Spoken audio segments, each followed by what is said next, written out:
Continuamos, mis queridos hermanos, con este precioso capítulo de Hebreos. Hebreos 11 nos lleva a nosotros al corazón de lo que significa confiar en Dios. Confiar en Dios más allá de lo que es visible y de lo que es lógico a la mente humana, incluso cómodo para uno. Y en los versículos 17 al 25 encontramos ejemplos poderosos ejemplos de hombres y mujeres que vivieron por fe. Abraham, Isaac, Jacob, José, y luego terminaremos con Moisés más adelante. Pero cada uno enfrentó decisiones difíciles, desafíos personales, momentos de incertidumbre, pero eso sí, ejercieron una fe firme en las promesas de Dios. Y hermanos, hoy al meditar en estas historias, descubrimos que vivir con esta fe no es simplemente aceptar una doctrina. Se trata de caminar con convicción, caminar cada día con obediencia, con esperanza. Es caminar con Dios, aun cuando las cosas parecen inciertas. La fe, mis queridos hermanos, de esta clase de fe que estamos hablando, créanme, no es pasiva. Es una fe activa, es una fe que es valiente y es una fe que transforma. Usted y yo, si estamos en Cristo, hemos sido llamados y somos llamados cada día a vivir esa misma clase de compromiso y de fe, confiando en lo que Dios ha dicho, en lo que su palabra dice y actuando o actuar según Dios ha dicho. Eso es lo que es realmente la fe de la que estamos hablando. Y hoy nos movemos hacia el tercer punto, es decir, Abraham nos conecta la fe con el poder de la resurrección. Cuando hablamos de fe, mis queridos hermanos, pocas historias, podemos decir, bíblicas, estremecen tanto como esta historia que leemos en Hebreos capítulo 11, referente a Abraham. Miren conmigo de nuevo esta porción bíblica. Dice, por la fe Abraham, cuando fue probado, ofreció a Isaac, y el que había recibido las promesas ofrecía su unigénito, habiéndosele dicho, en Isaac te será llamada descendencia, pensando que Dios es poderoso para levantar aún de entre los muertos, de donde en sentido figurado también le devolvió lo volvió a recibir. Hermanos, este pasaje que hemos leído no es simplemente una referencia histórica o una historia bonita, ¿no? Esto realmente es una ventana abierta que nos deja ver el alma de un hombre que caminó con Dios, que tuvo plena fe en el Dios Todopoderoso, creyó en sus promesas, estuvo dispuesto a entregar lo más preciado que él tenía, su hijo, el de la promesa, pero confiando en que Dios podía hacer lo imposible. ¿Cuántos creemos que Dios puede hacer lo imposible? Amén, gloria al Señor. Recordemos, hermanos, que Isaac no era cualquier hijo, era el hijo de la promesa. Fíjense que de aquí en adelante Dios se refiere a este como el único hijo de Abraham, ni tan siquiera menciona a Ismael, que fue algo en la carne, algo fuera de la voluntad de Dios. Pero sí, hermanos, sin duda tuvo que haber sido un acto de fe con temor y con temblor. Pero hay que ir atrás un poquito en la historia, antes de ese momento, para que entendamos cómo es que llegamos aquí. Es decir, si miramos atrás, Abraham y Sara flaquearon en la fe. Hubo un tiempo, un momento, que ellos flaquearon y pensaron en ayudar a Dios. ¿No les ha pasado alguna vez esto, que usted se pone a ayudar a Dios sin darse cuenta? Miren, ellos creyeron que ayudando a Dios de cierta manera iban a asegurar la promesa del hijo prometido. El problema era muy sencillo. Sara era estéril y además de eso envejecida, una señora anciana, ¿verdad?, pasada de los años dorados para antes, y pensó que lo más lógico, que lo más ideal era entregarle a su esposo Abraham la sierva Agar, para que fuera la madre sustituta de ese hijo supuestamente prometido. Pero hermanos, de esa unión nació Ismael, como ya ustedes saben, ¿no? Pero él no era el prometido, eso lo sabemos. Ahora, lo que sí les puedo decir es que aquí hay una tremenda y clara advertencia para nosotros hoy. Cuando tratamos de ayudar a Dios sin consultar su voluntad, sin estar convencido de cuál es su voluntad, mis queridos hermanos, por lógico que parezcan las cosas, lo que hacemos es complicar las cosas que ya Dios tenía en sus planes. Las consecuencias, miren las consecuencias de esa decisión, porque, hermanos, aún hoy en día resuenan esas consecuencias, es decir, resuena en la historia del Medio Oriente hasta hoy. Ustedes pueden ver a los ismaelitas, yo creo que está por el Salmo 86, por muchas partes en el Antiguo Testamento, en Segunda de Crónicas, los ismaelitas y los agarenos porque descendencia de la madre de Ismael, Agar. Y ahí están, fueron siempre y son hasta el día de hoy enemigos del pueblo de Dios. Estos ismaelitas y agarenos comenzaron a ubicarse en lo que hoy conocemos como Jordania. Pero si ustedes miran el mapa, ustedes se van a dar cuenta que Jordania hace frontera con Arabia Saudita, con Irak, con Siria, y más allá está Irán, Afganistán, está Pakistán y todos los que vienen de esa misma tribu o generación.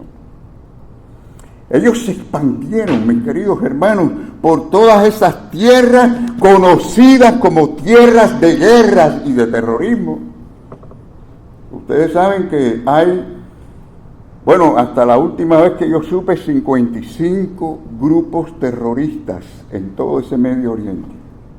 Claro, los más conocidos, como por ejemplo Al-Qaeda, que hay 3 grupos de Al-Qaeda, los talibanes, etcétera, algunos de ellos muy conocidos. Pero es algo terrible. Y por supuesto, si Israel no fuera el enemigo común, ellos se destruyeran entre ellos mismos, se odian, se matan, están en guerra entre ellos. Ahora, el asunto es, mis queridos hermanos, y escuchen bien, y díganme ustedes, porque esto todo fue el resultado de no saber esperar, de no tener la paciencia, la fe que sabe esperar en la voluntad de Dios. Escuche bien, y dígame si usted cree en esto o no.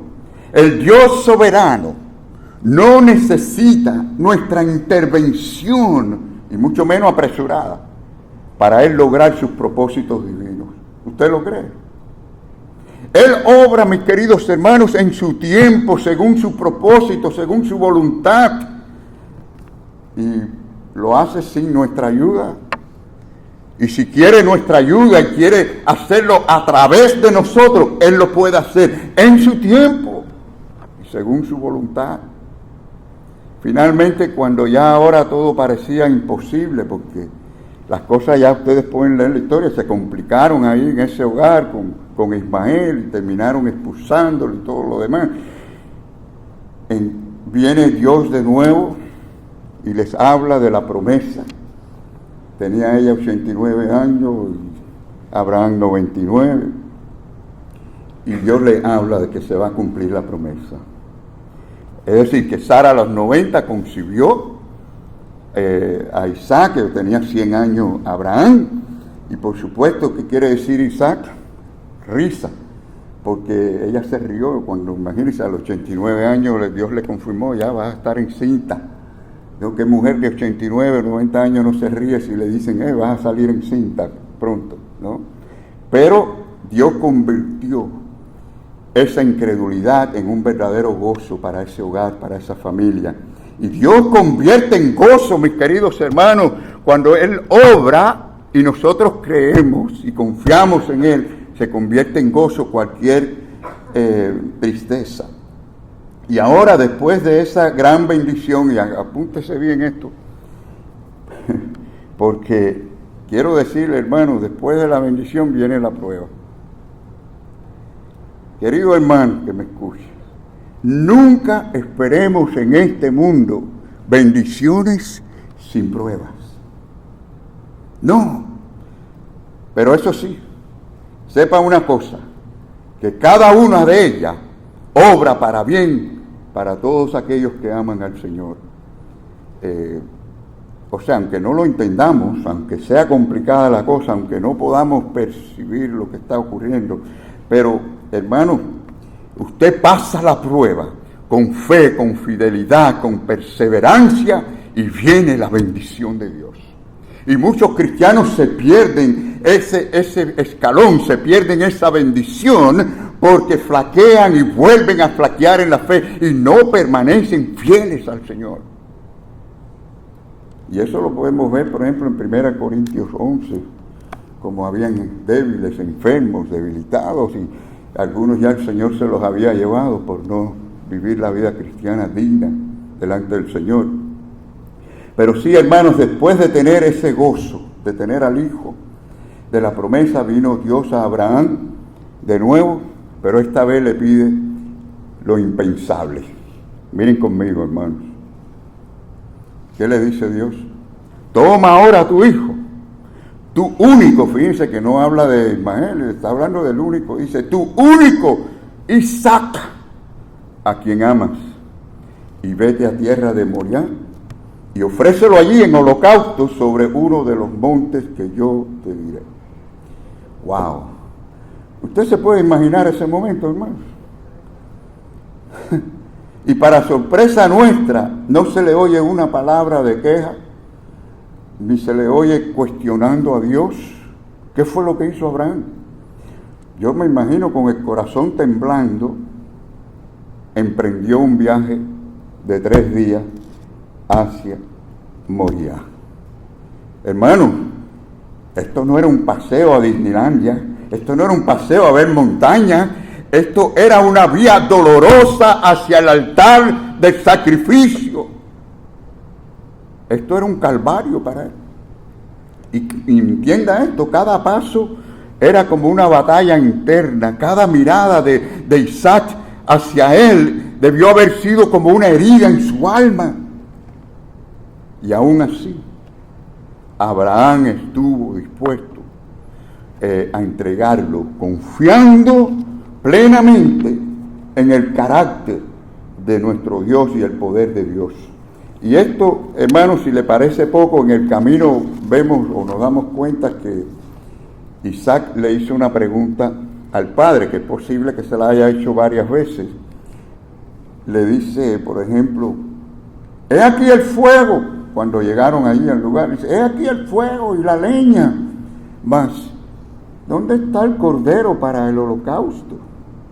Si lo traducimos a como hablamos hoy, nosotros sería algo así, papi o papá, yo veo que tienes la leña ahí, tienes el fuego, pero yo no veo dónde está el cordero que vamos a sacrificar. Ahora me vuelve a sorprender de nuevo la respuesta de este padre, de este hombre de fe, y con razón se gana el título de padre de la fe. Abraham, señores, respondió desafiando toda lógica. Miren, ¿qué le dijo? Digan conmigo, Dios se proveerá de cordero para el holocausto, hijo mío. ¡Wow! Esto es fe. Esto es fe, señores. Ahora, yo no sé si lo dijo con voz firme o si lo dijo con voz quebrada, temblando, no sabemos. Lo que sí sabemos que fue firme en su fe, una fe inquebrantable. Y hermanos, confiaba, sí, Ustedes notan, él lo que confiaba de que si él sacrificaba a su hijo, de alguna manera Dios lo iba a resucitar, Dios le iba a volver, lo iba a levantar de entre los muertos. Y esa era su esperanza, esa era su fe en el Señor. Ahora, yo estoy seguro que el diablo de alguna manera le susurró algunas cosas como lo hace con nosotros, ¿verdad? ¿Cómo puede Dios pedirte esto? Pero miran lo que tú estás y tanto que tú estás en las cosas de Dios, ¿no? ¿Cómo es que Dios te trae hasta aquí? ¿Cómo permite que esto te suceda? ¿Cómo es que Él está dejando que tú atravieses por toda esta prueba? De cualquier manera, lo que sí sabemos que obedeció y llegó al monte. Y allí construyó el altar, señores, colocó la leña, y viene la parte más difícil ahora. Ató al niño, al muchacho, y díganme si eso no debe ser una parte bien difícil. Lo ató, lo amarró, y levantó el cuchillo, o el puñal. ¡Wow! ¡Qué momento, mis queridos hermanos! ¿Quién puede leer esto sin estremecerse, hermanos? Aquellos que somos padres, ¿cuántos somos padres? Aquellos que somos padres y madres tenemos una idea de lo que se siente por los hijos. Miren, yo en una ocasión fui a recoger a mi hijo Jasniel, lo fui a recoger a la escuela, a las prácticas de fútbol, el fútbol americano. Y él jugó mucho fútbol americano hasta college, y bueno, por el problema que se rompió la rodilla no pudo seguir, pero lo fui a buscar a las prácticas y el terreno era largo, ustedes saben que son de 100 yardas, yo empecé a caminar, pero veo que está la ambulancia allí en medio de todos los jugadores, y voy caminando y como que veo a mi hijo que lo están cargando, metiendo en la ambulancia. Miren, hermanos, lo que yo sentí allí yo no se lo sé explicar. Me venía y me subía una cosa que yo no sabía si me iba a desmayar o qué iba a pasar, y yo seguía caminando. Y de pronto veo a mi hijo conversando con otro allí, y sentí un alivio, sentí pena por lo que había pasado con ese muchacho, y después descubrí, él me dice: papi, es que ese muchacho lo confunden conmigo porque se parece mucho a mí.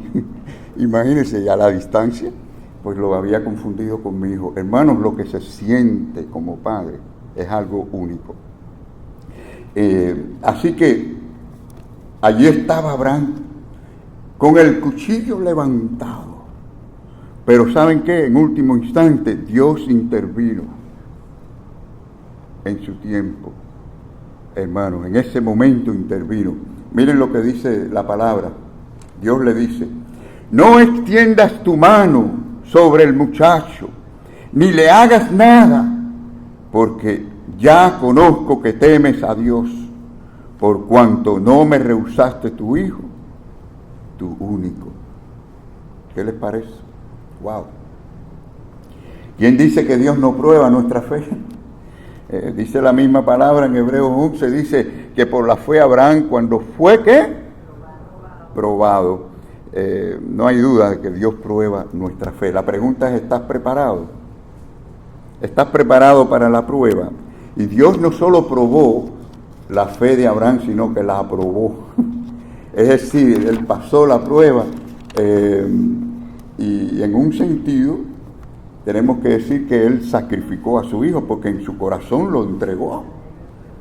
Fue algo decidido en su corazón, pero Dios no lo iba a permitir, porque el verdadero sacrificio venía a través de esa generación hasta llegar a Jesucristo el Mesías. Y por eso Dios proveyó, si ustedes leen la historia, en ese momento proveyó temporalmente de un cordero que apareció enredado allí entre las matas para que pudiera sacrificar. Así que noten que además de aprobado, yo diría que fue aplaudido también por esa fe, porque le dijo: ya conozco que temes a Dios. ¡Wow! Claro, Dios lo sabe todo, Él no tenía que probarlo para saberlo. El problema es que Dios se goza en ver nuestra adoración, nuestra forma de confiar en Él.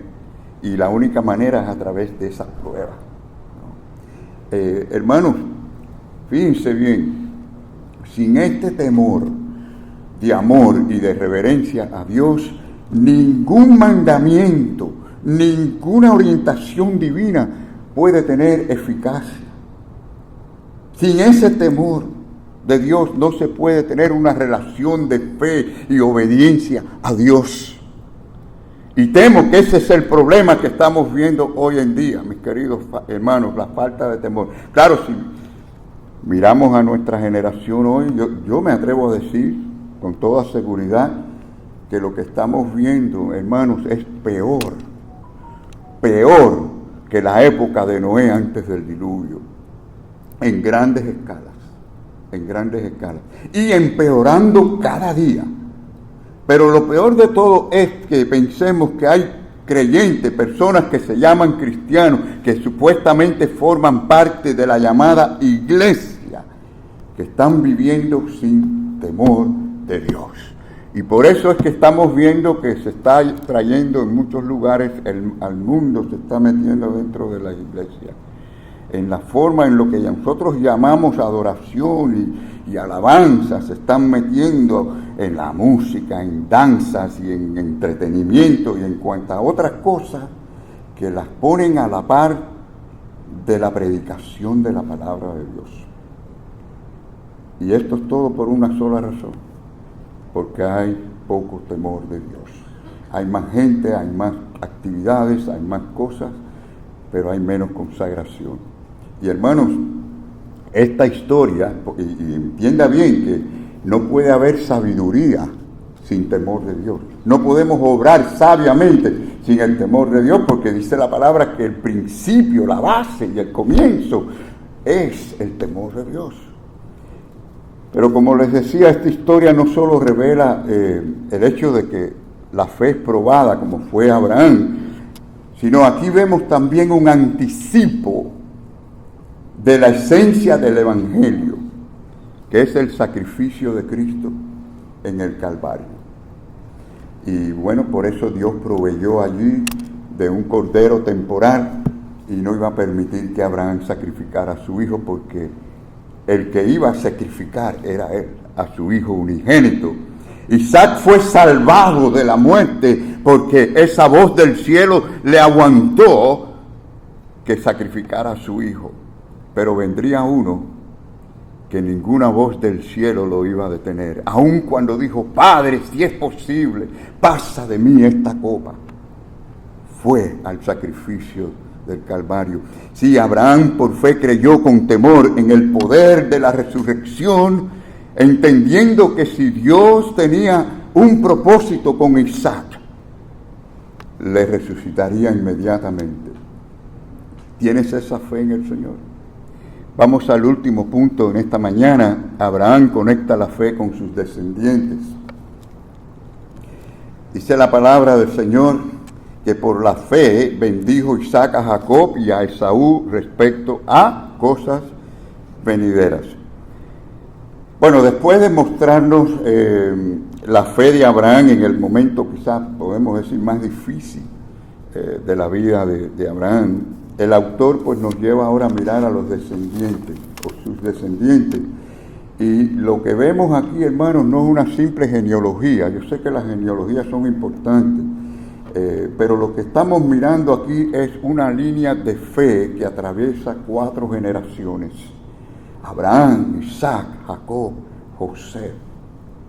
Y en cada generación nosotros vemos una misma fe en un mismo Dios, aunque claro, expresada en distintos momentos, en distintas formas, con distintos desafíos, pero una misma fe en un mismo Dios.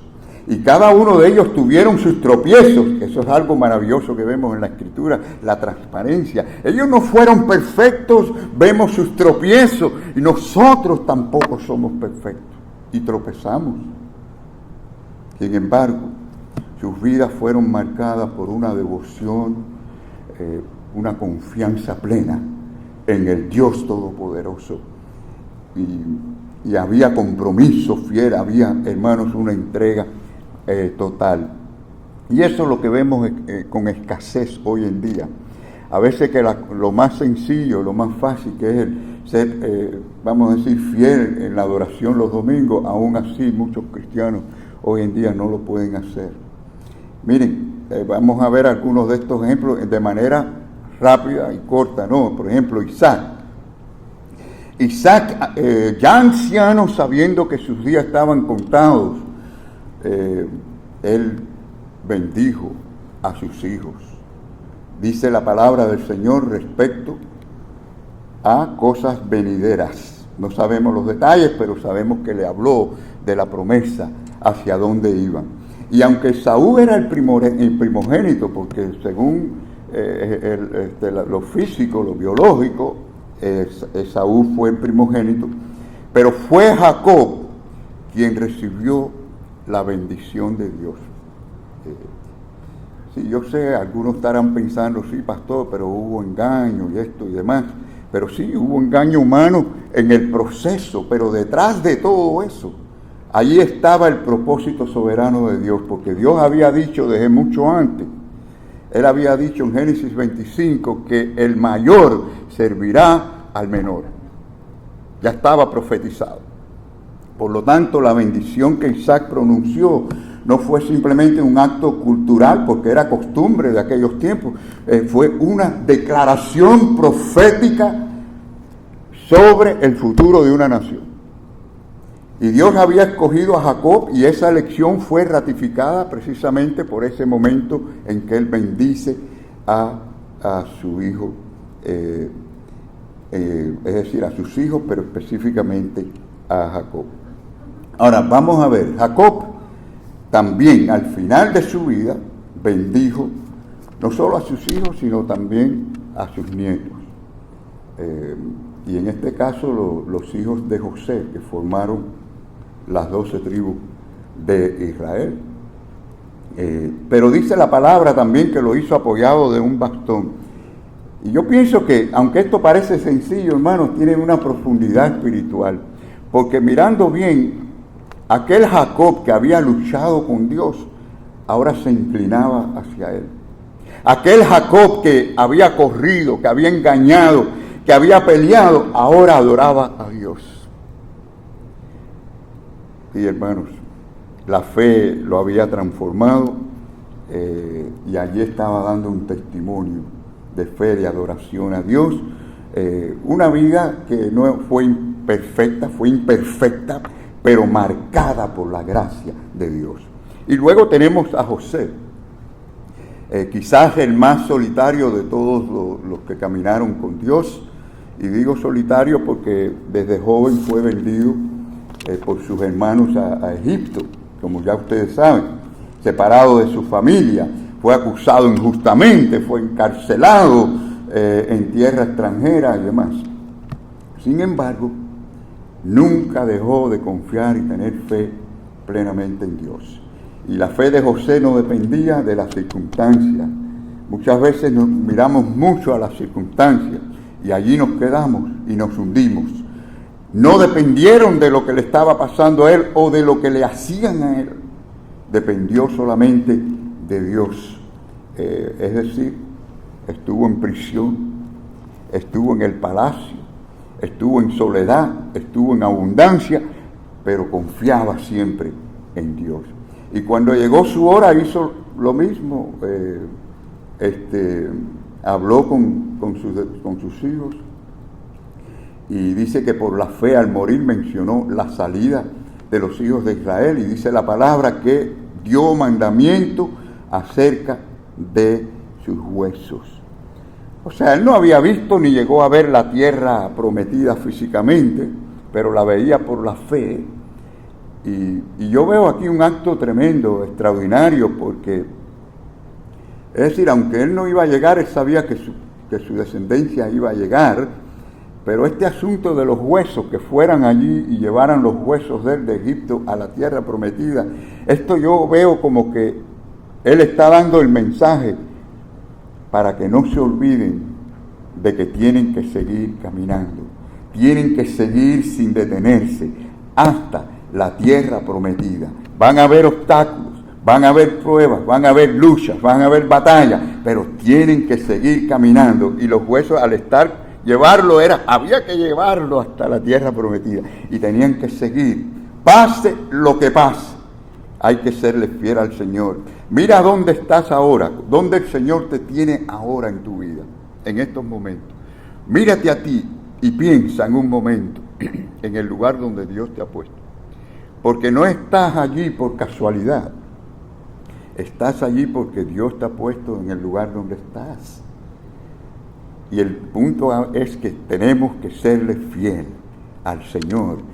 Esa es la fe que deja legado, esa es la fe que bendice, es la fe que adora, esa es la fe incluso hasta la muerte, hasta el final. Y hermanos, Dios nos conceda a nosotros una fe que no se queda en nosotros, sino una fe que compartamos, que se transmite hacia otros, una fe que inspira a nuestros hijos, a nuestros nietos, a nuestros hermanos, a aquellos que vienen detrás de nosotros, una fe que no depende de lo que vemos, sino de lo que Dios ha dicho. Permítanme concluir, hermanos.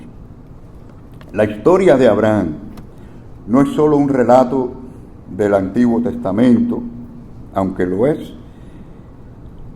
Se trata de un llamado a nosotros a caminar con fe o por la fe. Hoy Dios sigue buscando formar corazones como hizo con Abraham, como hizo con estos hombres y mujeres de fe, dispuestos a seguirle, a obedecerle, a esperar en su tiempo, a confiar en su carácter, aun cuando no entendemos el proceso. Porque la fe verdadera no se mide por lo que vemos, se mide por lo que creemos que Dios puede hacer, incluso cuando todo parece perdido. Y esa fe, mis queridos hermanos, no es perfecta, yo lo sé. No tenemos siempre una fe perfecta, pero puede ser perseverante. No es sin tropiezo, pero es transformadora. Es una fe que bendice, es una fe que adora, es una fe que espera siempre en el Señor y deja huellas eternas. La pregunta es, ¿estás dispuesto en esta mañana a confiar en Dios aun cuando te pida lo impensable? ¿Estás sembrando una fe que otros puedan desear, seguir, imitar? ¿Estás caminando con temor de Dios o simplemente con costumbres religiosas? Que el ejemplo de Abraham, hermanos, en esta mañana nos inspire a cada uno de nosotros a vivir una fe que no solo obedece, una fe que espera en Dios con paciencia, una fe que bendice a los que están alrededor nuestro, una fe que cree en el poder de nuestro Dios, porque si Dios pudo levantar a Isaac en manera figurada y en manera real a Jesucristo de entre los muertos, Dios puede también levantar tu vida, levantar tu familia y tu ministerio, si tan solo confías en Él. Que el Señor nos bendiga en esta mañana.